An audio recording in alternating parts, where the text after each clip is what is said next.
Good.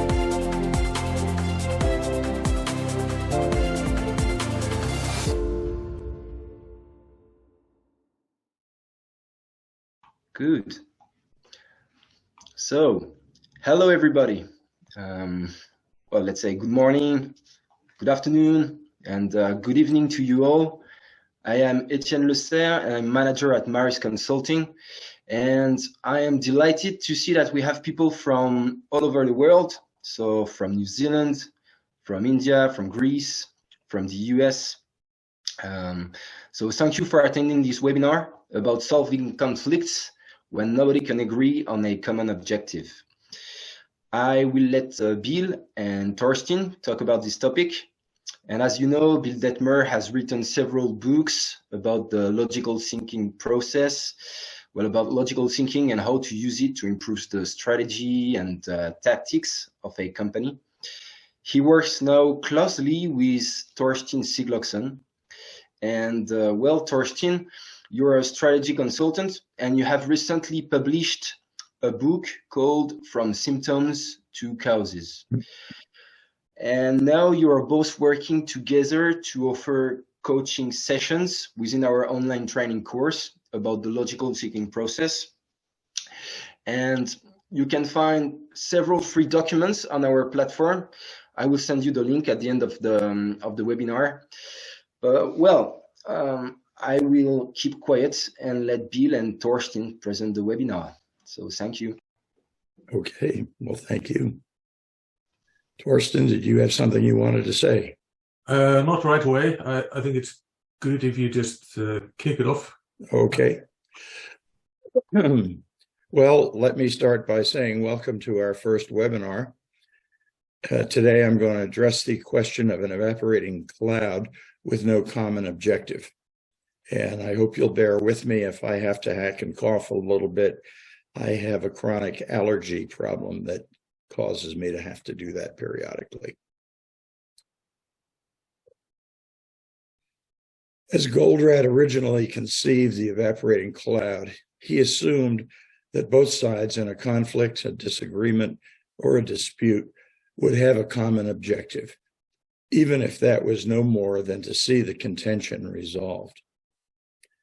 But an unstated assumption in this structure is that both parties in the conflict are likely to be part of the same system. And that system would have a single objective or goal, which would make it common to both sides. But what if there is no common objective for both sides? How could this happen? Well, the answer to that is it could happen easily enough. Our organizational systems are comprised of smaller systems called people. Each person is a system unto him or herself, each with their own distinct goal, a personal goal. And personal goals almost never coincide with organizational goals. So as soon as you have a person within the organization working on achieving his or her goal, it's inevitable that what they do to achieve their goals will eventually conflict with what they're called upon to do to achieve the organization's goal. Let's look at an example. That example is the Unocal oil refinery in El Segundo, California. Unocal Corporation was subsequently bought by Chevron Oil, but the refinery still operates there under the Chevron banner.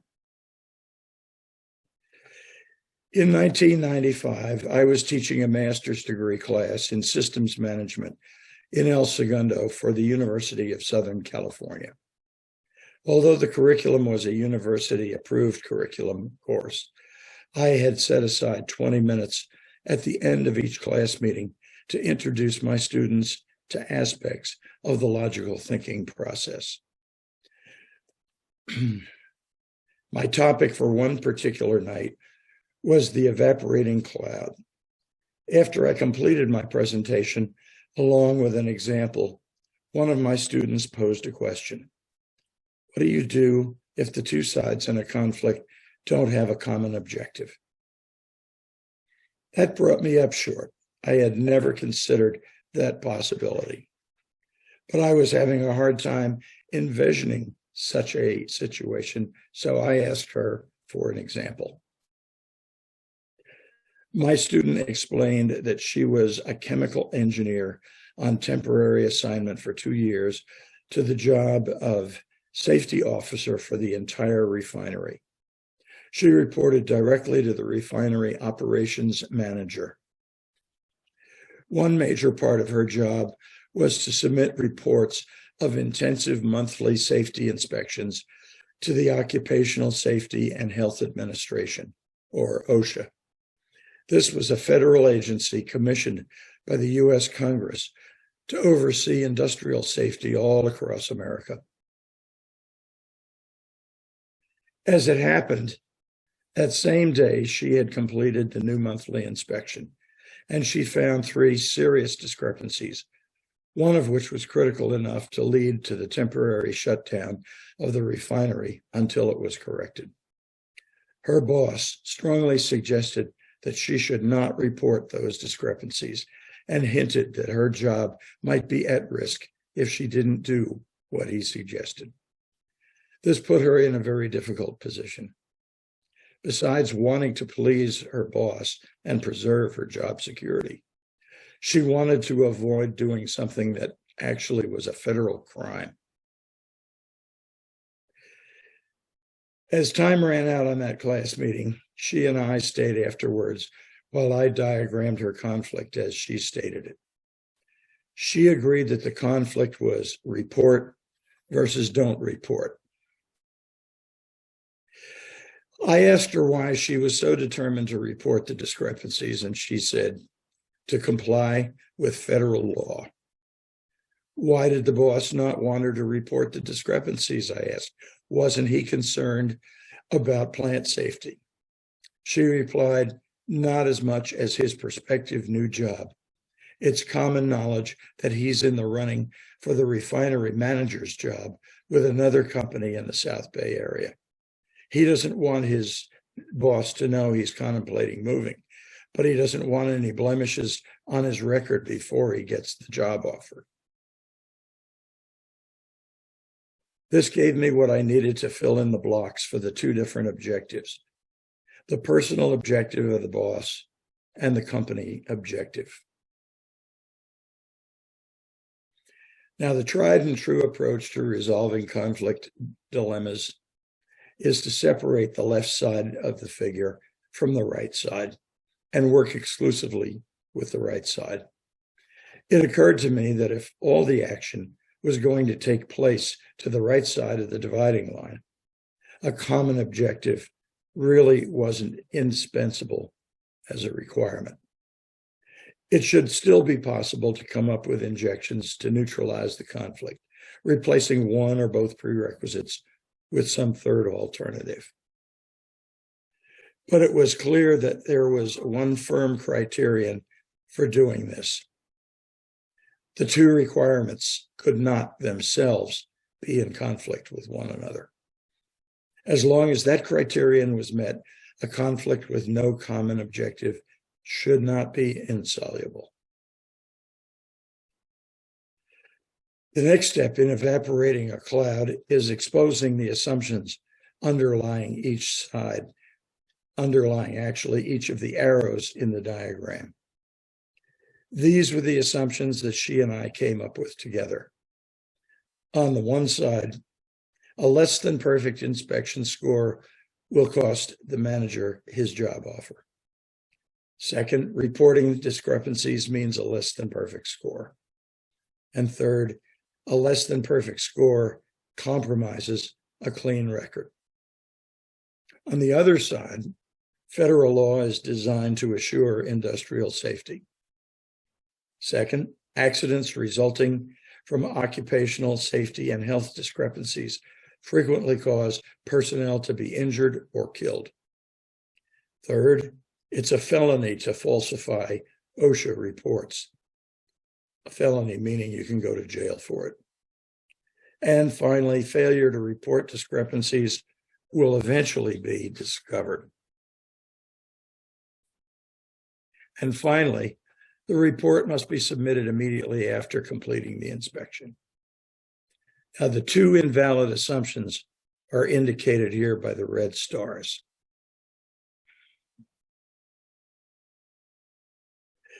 It's clear from the two parties involved in this conflict that they have unequal power in this situation. Ultimately, the operations manager can get what he wants. So he's not likely to have to accept the assumption that the risk to his new job prospects might actually be negligible. I asked my student when the report was due to OSHA. She said it was due no later than the last day of the month. So I suggested two possible injections. First, tell her boss she'd hold off submitting the report until the end of the month, which was another 3 weeks. Second, she'd submit a clean report if he saw to it that the discrepancies were all cleared in that time.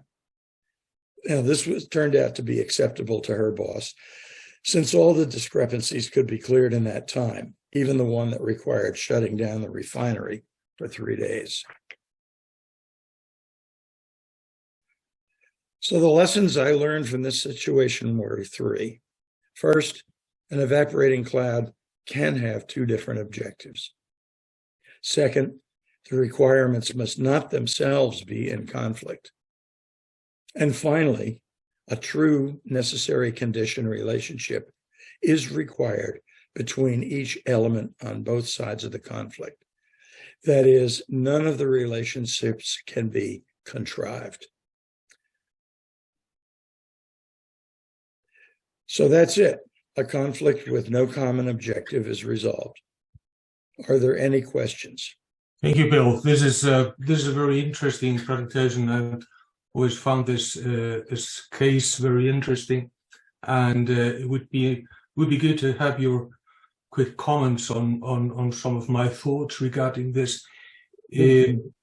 First, what you're saying is that the cloud actually doesn't need a common objective, but at the same time, because we're talking about two different systems in this case, actually, this does not have any effect on the requirement for a single goal for a single system, right? The other implication that I see here, which is a very interesting one also, is that using the cloud this way, it expands the usability of it a lot, because like you said in the beginning, within companies we have subsystems which are people, and very often the reason why systems cannot move on, companies cannot move on, are conflicts between people, which are not conflicts at the system level, actually. That's true. But between subsystems. And in this way, by opening up the evaporating cloud this way and using it this way, we can probably move a lot further and be more successful with implementing the logical thinking process in a company. What would you say to those? I would say that your assessment is correct, but the one thing I would emphasize is the fact that it must be absolutely ensured that the requirements that are being satisfied by the conflicting prerequisites are themselves not in conflict with one another. Yeah, if they are, then that's the real conflict, not the one that was in the prerequisites. Yeah. So you have to be very careful to be sure that the reason that you're trying to achieve one prerequisite on one side is some higher level outcome that is not in conflict with the higher level outcome on the other side. And if you can do that, it's totally irrelevant whether the two of them lead to a common objective or not. Yeah, the objectives actually aren't really relevant, like in this case. It's just the requirements and the prerequisites that are relevant, really. I should point out something else too, and that is that this particular conflict is a very realistic situation in most organizations. We tend to think of ourselves as team players in our organization, and we're all behind the organizational goal, et cetera, et cetera. But it's human nature that one's personal goals are more important to the individual than the organization's goals. And so you end up with people who are willing to go all the way out to the final stop for the organization's goals until it ends up conflicting with their own goals, or it's going to do them harm in some way. And at that point, you start getting a situation like the one we just looked at. Yeah, right. So beware of that in your organizations. People have their own goals, and those goals are more important to them than the organization's goals are. They'll never say that, but you can assume it. We have several questions. Okay, let's go. Yes. So we have one question from Russ, and he says, apologies if I missed it, but how hard would you recommend that practitioners attempt to expose a real common goal before accepting that there are two unrelated objectives in play? That's a really good question. It's always best if you can find a common objective or a common goal. And the reason for that is that it's a lot easier to engage discussion, debate with the other side if you're both working toward the same overall goal and both sides accept that they're both working to the same objective. So yes, I would say the first thing you do is you see what the common objective is. And then, only then, if you cannot find a common objective, then you go to the two different objectives. This is a judgment call on your part. By that, I mean, you look at it and you say, is this person really trying to achieve the organization's goal? Or is this person working on their own goal? Conversely, it's important to remember you may be working toward your own goal, and it may be the organization's goal that's in conflict with you. That doesn't mean you can't use the evaporating cloud in this configuration to resolve that.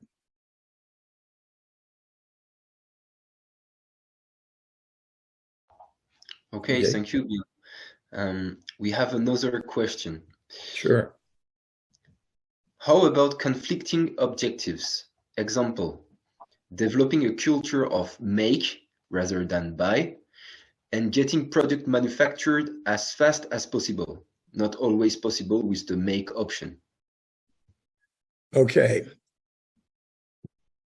If you read those two statements, they are not inherently in conflict with one another.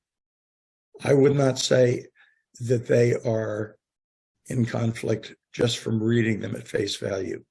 Mm-hmm. I would say the conflict resides in what you find that you must do in order to achieve those. So my particular approach would be to put those two in the requirement position. I would say a requirement for one side would be to make rather than buy. And what was the other one? It was getting product manufactured as fast as possible. As fast as possible. If you look at those two, they can fit into the requirement blocks because they are not inherently and of themselves in conflict with one another. The conflict resides in the two things that must be done, the prerequisites to achieve each one of those. So we're not even at the point of an objective. In that situation, I would say you have a much better chance of coming up with a common objective, because make versus buy and get the manufacturing moving as quickly as possible are both intended to satisfy the same overall objective, which is successful business somewhere along the line, however you choose to define it. Customer satisfaction, whatever. I don't know if that explains the question, the answer effectively. If it doesn't, please ask a follow-up. I will check if there is any other question related to this topic. What else? We have a question from Rajiv. Russia and Ukraine are in huge conflict and they do not seem to have any common goal. Can this issue also be resolved? Boy, you don't mess around when you're looking for big problems, do you? Mm-hmm. Could it be resolved? Yes. Is it likely to be resolved? No. The reason it could be resolved, or the reason it is not likely to be resolved, is one of the underlying assumptions of the evaporating cloud, whether it has a common objective or not, is that both sides in the conflict must be interested or willing to see a resolution to the conflict. I do not believe that that is the case in Russia versus Ukraine right now. I think that there are forces at work behind the scenes that do not want to see the conflict resolved. So if that's the case, if you have two sides in contention with one another, and one of the sides, or maybe even both, choose not to see it resolved, it's not going to be resolved. I believe maybe, yeah.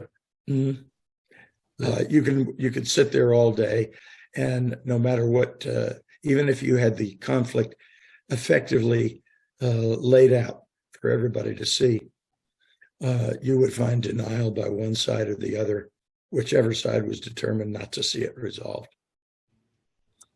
Perhaps the question to ask here might be rather, because at this point they're at war, but we might ask if they had used the evaporating cloud, would they perhaps have been able to solve the conflict before they started fighting?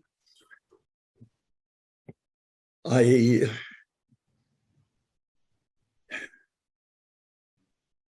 would say that it's a possibility, but given that the enmity in this goes back centuries, and it is so deeply ingrained, I cannot see that this would possibly have a peaceful resolution.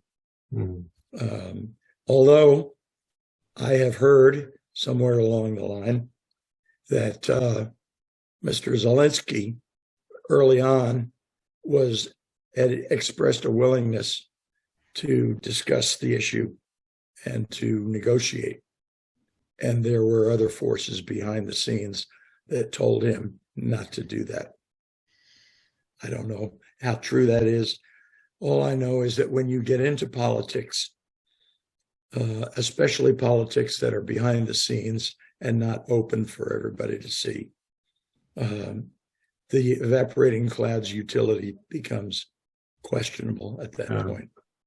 It all gets back to the whole issue of both sides meeting with a rational motivation to see the conflict resolved. If both sides negotiate in good faith, sure, you can do it, but it takes willing cooperation by both sides. Absolutely. Thank you, Bill. Additional comment from Rajiv. There is no common goal when two teams play a match. Each team wants to win by defeating the other. Can there be a win-win here too? That's a really good question. I believe that when you get into athletic contest, The evaporating cloud has zero usefulness. And the reason is because the whole thing is designed to deliver a winner and a loser. Mm-hmm. So there's no such thing as saying, let's agree to play for a tie. That would, you might get away with that for a while, but pretty soon your fans would desert the stadium very quickly because they want to see victory. They want to see the other side crushed if they can. And that's the whole purpose behind the game. You don't want it to get to the point of violence in the stand among competing fans, but on the field, the intent is to have, of that system, is to have a winner and a loser. So evaporating cloud in an athletic contest, nah, it's really not useful. It's not applicable, no. Mm-hmm. Mm-hmm. Another question. Is the war an example of the type of conflict which is too intricate and tangled to be resolved by a tool like an evaporating cloud, i.e., what are the practical limits of its application? Boy, you don't ask small questions, do you? Excuse me a second.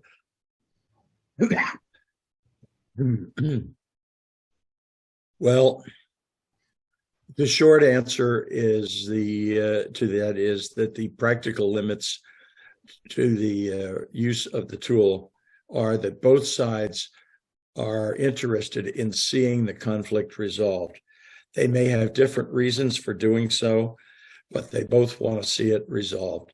This is true whether you're talking about management versus labor in a labor contention or a strike.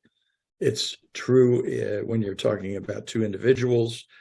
It's even true when you're talking about international relations between countries. But the fact of the matter is that if both sides are sitting down because they have a common interest in seeing the conflict resolved, then the only issue is, what is it going to take to satisfy the hidden requirements of each side?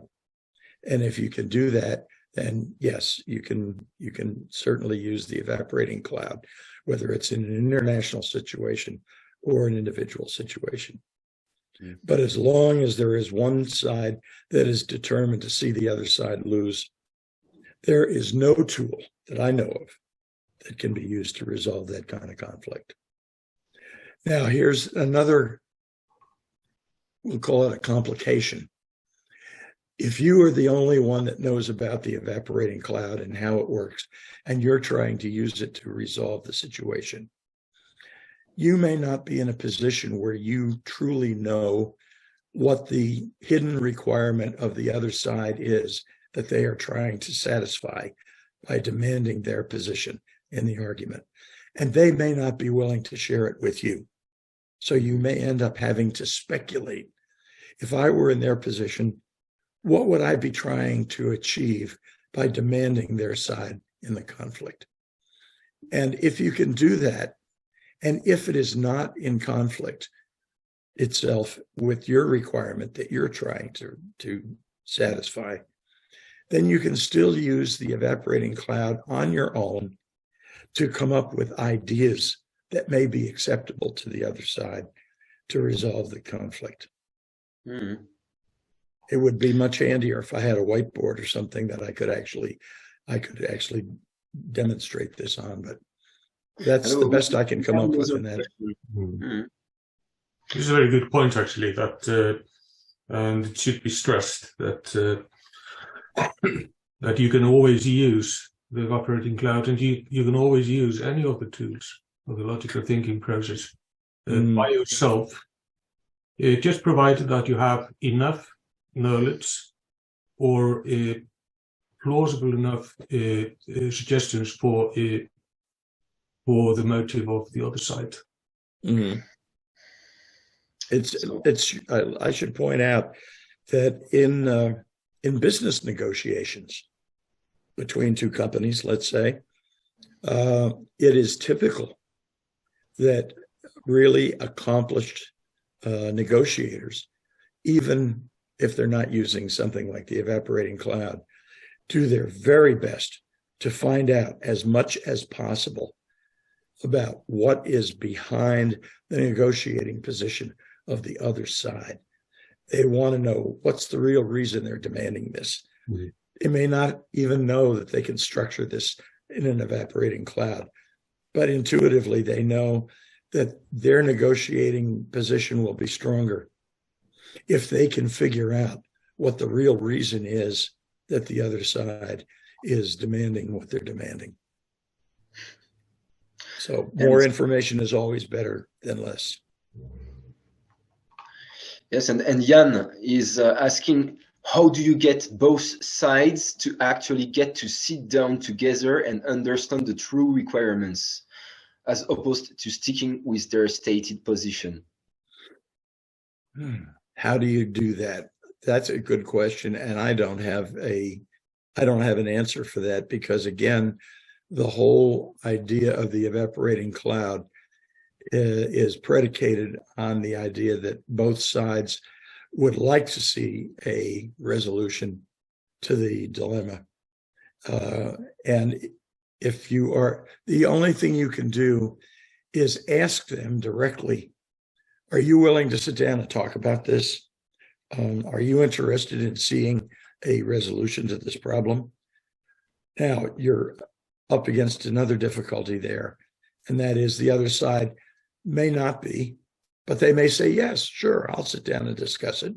And then even though you're using the evaporating cloud, if they are in a situation where they are not willing to give up anything, then you are going to have a difficult time getting it resolved.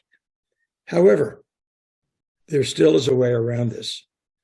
And I always mention in my logical thinking process course, when we're talking about evaporating cloud, is that if you are in contention with the other side of the argument having more power than you do, in other words, an unequal influence or power situation, you can resolve the conflict without them giving up anything if you can get them to agree on the statement of the conflict as embodied in the evaporating cloud. In other words, if you present it with the objective, the requirements, and the prerequisites, and they agree that that is an accurate and realistic statement of what the conflict is about, then you have some measure of control over the resolution.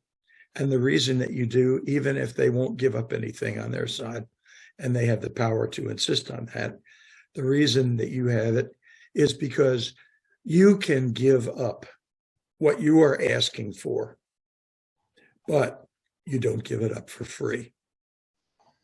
You give it up only with their agreement that your requirement be satisfied in some alternative way.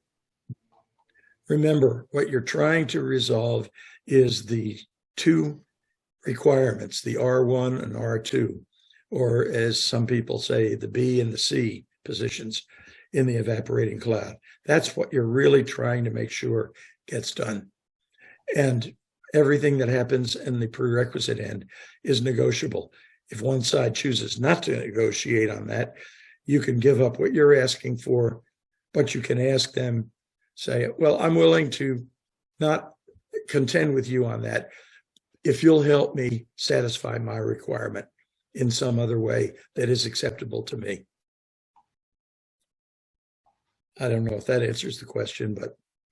Yes, I think that answers the question. And we have a comment from Russ saying, well, per Jan's question, I've had some success building my view of a cloud and then sitting with the other person or group and asking them to help make it better, more accurate. Okay, so is this a comment or a question? It's a comment. Okay. You know, the thing that I have found interesting about the evaporating cloud is almost everybody has had some experience at some level in negotiating differences. But I have found that if you know how to construct an evaporating cloud, and you can construct it on the fly, say on a whiteboard, and people look at it, they are immediately intrigued by it because it represents such a concise representation of what you're contending in there that they like it as a statement of what's going on. Mm-hmm. And then if you ask them to make it better or more accurate or reflective, that's always good, but don't forget your objective is to resolve it.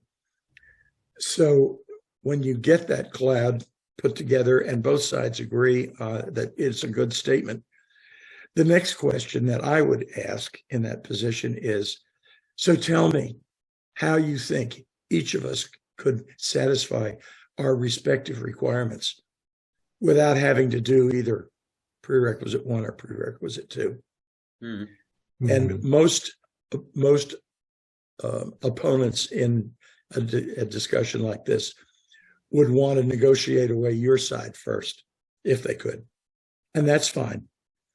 As I've said in the previous question, you can accept that, but you don't give that away for free.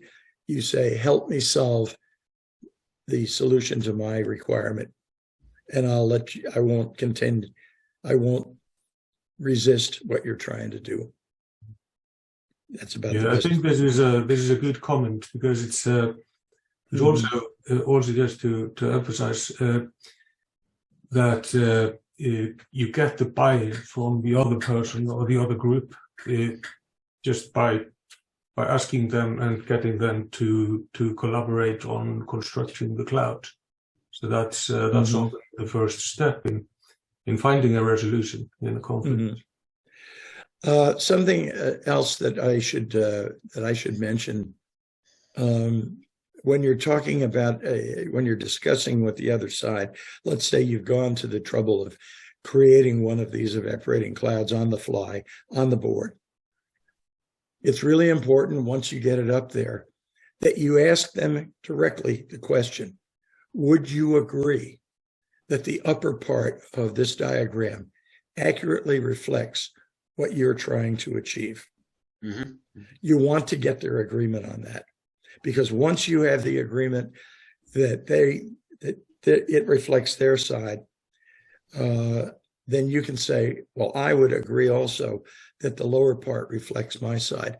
And this is the point at which you now have control over the resolution, because you can give up what you're asking for, but you don't give it up for free. You get their help in finding an alternative that's acceptable to you to resolve your side. There's another subtle issue with depicting these evaporating clouds where multiple people on both sides can see. Some of you may have noticed that in some of the evaporating clouds that I've published in articles, I've turned this thing into a vertical position with a left side and a right side rather than a top and a bottom. The objective being at the top, the prerequisite at the bottom. And you might say, well, why did he do that? And the answer is, if you are presenting this to the other side, there is a subtle message about superiority that resides in a depiction that has one side on the top or above the other side.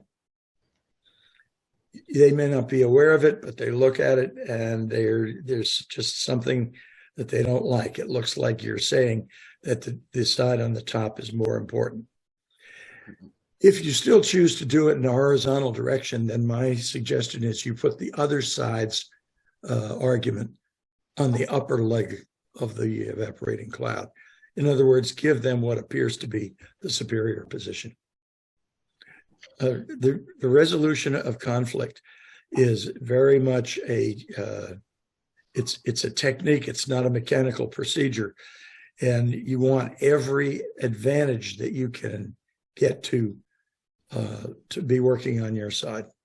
And if it means giving the other side the impression that their position is more important, that's fine. Okay. So thank you, Bill. And let me just mention that if people are interested in this topic, we have additional documents and also other documents, free documents about the logical thinking process on our online training platform. I just sent the link in the chat box. So it's logicalthinkingprocess.podia.com. You can download several documents dealing with the logical thinking process and no common objectives. We had one last question, but time flies. So, well, I can ask it, and if people have to leave, well, thank you very much. So the question was, isn't there a higher common objective beyond the apparent and diverging objectives, that is, achieve negentropy? The two diverging objectives being yet another level of legitimate needs, of which the requirements become the prerequisites. That's a really perceptive question. The short answer is, yes, that's probably true. But the problem may be that you get into such an abstract level at that point that people have a hard time, may have a hard time relating to it. And it may not be intuitively obvious to you when you're looking at it. My suggestion is, depending on the urgency of the situation, in other words, if this is a conflict that needs to be resolved relatively quickly, you may be wasting time, energy, and mental acuity trying to find an overall objective that is up at that entropy level, when in point of fact, you really need to get on with the resolution of the obvious conflict in front of you. And the fact of the matter is, you may not need to go that far. I suggest looking for a common objective if it's possible to find one. But don't waste too much time searching for it if you're not able to immediately intuit a common objective. Then leave it to two different objectives. That is something else that, this is a good question because it allows me to make the point that the evaporating cloud is very flexible. Let's picture it in the horizontal position. Different factors can be put into the different blocks, and you can slide these left or right as needed, as long as you don't have a conflict between the requirements. So yes, you could certainly search at the higher levels for some common objective, and maybe your highest level is world peace. Well, that's great, but it's not something that people who are looking for their next meal or their solution to their day-to-day problem are really all that concerned about. So I hope that provides the answer.